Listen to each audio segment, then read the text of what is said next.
Everlasting Syllabub. Now you probably think that sounds like a silly sounding sweet, synonymous with supercilious superficiality. But you would be wrong. It is a very serious dessert. Syllabub is so serious that Samuel Pepys wrote of it in his diary. He went to Commissioner Pett's house after his sermon at church and had a syllabub, and saw his closet, which comes short of what I expected, but there was fine models of ships in it indeed, whose worth I could not judge of. Very serious stuff. But super serious as this syllabub sounds, I'm going to teach you how to make this sweet, frothy dessert which became popular in the 16th century. Though back then, syllabub was a drink, and it was made of wine, cream, and lemon juice. The cream would curdle as it was frothed, and then when poured into a glass, the wine would separate and go to the bottom, and then that kind of frothy cream would be on top, so it looked a little bit like a root beer float, I guess, and when you sipped it, you got some of both. But as the centuries went on, they removed some of the wine, not all, but some of it, and added a lot more sugar, which stabilized it, so that when it was poured, it didn't separate. And thus, in the mid-18th century, we have everlasting syllabub. So, today, in the most serious way possible, I'm going to teach you how to make everlasting syllabub. This time, on Tasting History.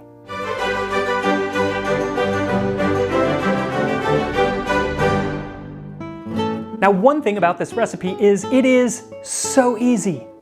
I mean, so easy. It takes like no time, and there's no cooking. There's no actual cooking involved. It's just, you mix the ingredients, you whip them up, and you got yourself some syllabub. So the recipe that we're using today comes from the 1747 book, The Art of Cookery Made Plain and Easy by a lady. That lady was named Hannah Glasse, and we'll come back to her later on. Anyway, her recipe says, to make everlasting syllabub, take 5 half pints of thick cream, a half pint of sack, the juice of 2 Seville oranges or lemons, grate in just the yellow rind of 3 lemons, and a pound of double refined sugar, well beat and sifted. Mix all together with a spoonful of orange-flower water, beat it well together with a whisk half an hour, then with a spoon fill your glasses. That is a wonderfully specific recipe for the mid-18th century.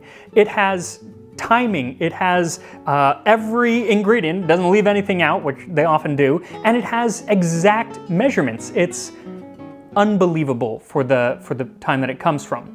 That said, Ms. Glasse must have been extremely popular because that's going to make enough for like 50 people. So we're going to cut this in half and still have a ton of syllabub. Now before you get your hands busy making that syllabub, make sure to hit that like button and subscribe if you haven't already. So what you'll need is 1 1/4 pint or 590 milliliters of heavy cream.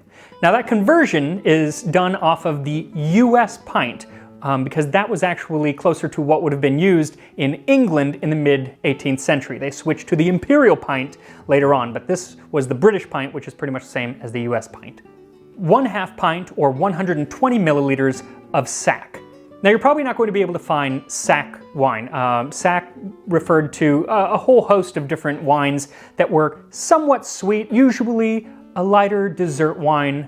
So what I'm using is, and if you can find it, it's fantastic on its own. And you want something of good quality because, like I said, we're not cooking this, so you're going to be able to taste that wine. So don't cheap out on me.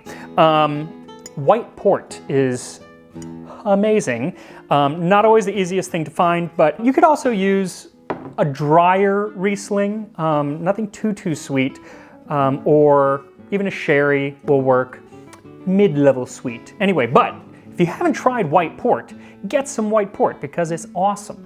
Then the juice of 1 orange. Now if you have a Seville orange, like she said, great, but you know, who does? I think I have a California orange, so that's what I used.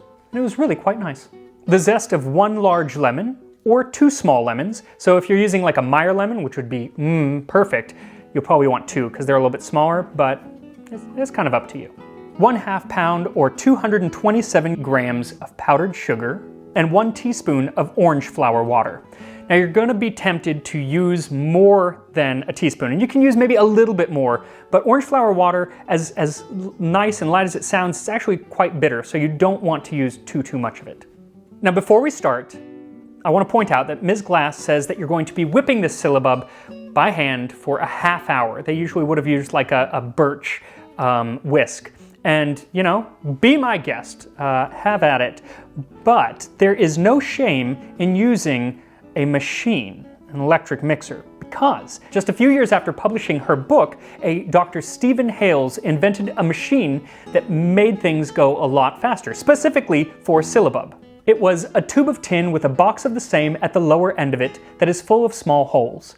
This engine, with the help of a pair of bellows, blows up cream into syllabub with great expedition. So if Dr. Hales could use his syllabub engine, I think you're okay to use either a stand mixer or a hand mixer. So now get ready for the easiest recipe ever. Add your sugar and cream to a bowl and mix on medium until the sugar has dissolved. Then you're going to add your orange juice. Now if you squeezed your orange juice, you could probably want to strain it because there's going to be a lot of pulp in there. You don't want too much pulp. You're already going to have the lemon zest, so we want as few solid ingredients as possible. Then with the mixer still going, add the lemon zest, the orange-flower water, and the wine. Then get ready to either whisk for a half hour by hand, or if you're using your electric mixer, it should take you a few minutes. So you're gonna mix on high until it becomes like whipped cream. You don't wanna go too far because then it'll turn into like butter. It's just not gonna be the same, but you want it nice and fluffy until it can hold a nice stiff peak. So while you're whisking, I am going to geek out over Hannah Glasse's The Art of Cookery Made Plain and Easy. Now, one thing that made this cookbook so special and worked so well was that Hannah Glasse wrote it with female servants in mind, which was a fairly new concept.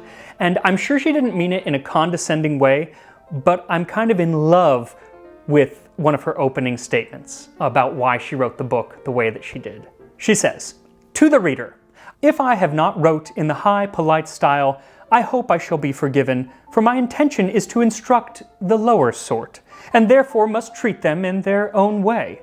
For example, when I bid them lard a fowl, if I should bid them lard with large lardoon, then they would not know what I meant. But when I say they must lard with little pieces of bacon, they know what I mean. So in many other things in cookery, the great cooks have such a high way of expressing themselves that the poor girls are at a loss to know what they mean." I just love that. It's condescending, but it worked. It actually worked, and it became an instant bestseller, and it stayed in print for over a century with over 40 different editions all over the world. It became like the English-speaking world's cookbook. I mean, different editions would add and subtract things based on when they were made, but also where they were made, whether it was in America. It was actually very popular with, like Ben Franklin had a copy, and Thomas Jefferson had one in his kitchen. It's amazing. But it had one of the first recipes for Yorkshire pudding. It had one of the first recipes for something called Hamburg sausages, aka hamburgers. That was in the American version. And it has one of the first recipes to make a curry the Indian way.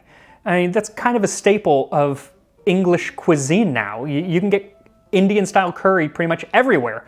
It's such a staple of English cuisine that I think it would actually be a very cool recipe to do on the show and do a little bit of history about how Indian food came to England. What I will not be doing, though I would kind of love to, is one of her recipes for chocolate. And it's because in addition to some really interesting ingredients like musk and pepper and aniseed, it also calls for ambergris, which is a solid, flammable substance found in the digestive tract of sperm whales.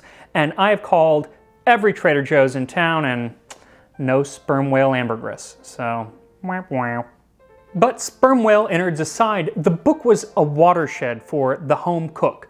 Her easy conversational style was just a breath of fresh air for cookbooks in that day and age. She gave the reader permission to not take cooking so seriously as so many books did before this. After giving meticulous details about how to make several dishes in one chapter, she finishes it with, "You must do just as you like it." That's wonderful. Now, there were really just two major critiques when the book came out and in the years following. One being that people just refused to believe that she wrote it. People refused to believe that a lady wrote it. Because in the words of Samuel Johnson of dictionary fame, women can spin very well, but they cannot make a good book of cookery. Clearly, he never met Julia Child or the two fat ladies, but whatever. The other criticism had a little bit more merit, and that was that the book had an extreme anti-Galatian prejudice. But even when she was hating on the French, she said it in such a cool way. If gentlemen will have French cooks, they must pay for French tricks. A Frenchman in his own country would dress a fine dinner of 20 dishes and all genteel and pretty, for the expense he will put an English lord to for dressing one dish. I have heard of a cook that used 6 pounds of butter to fry 12 eggs when everybody knows, that understands cooking, that half a pound is full enough, or more than need be used. But then it would not be French.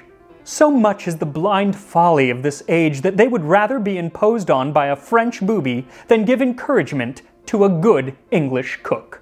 Isn't that amazing? Sick burn, Hannah Glasse. But you know what cannot burn is our syllabub, because we're not cooking it. But you should be done whisking it by now. So once you're done whisking, if you're not going to serve the syllabub right then, put it into the refrigerator so it really holds its shape.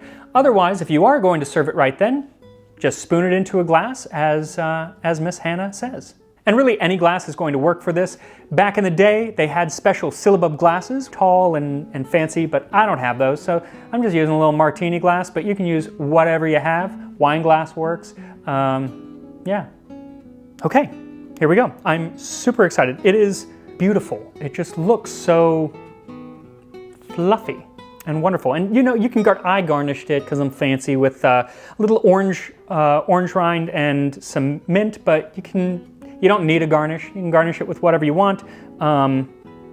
Let's try it. It's so, you can hear it, like the little air bubbles just popping. It's,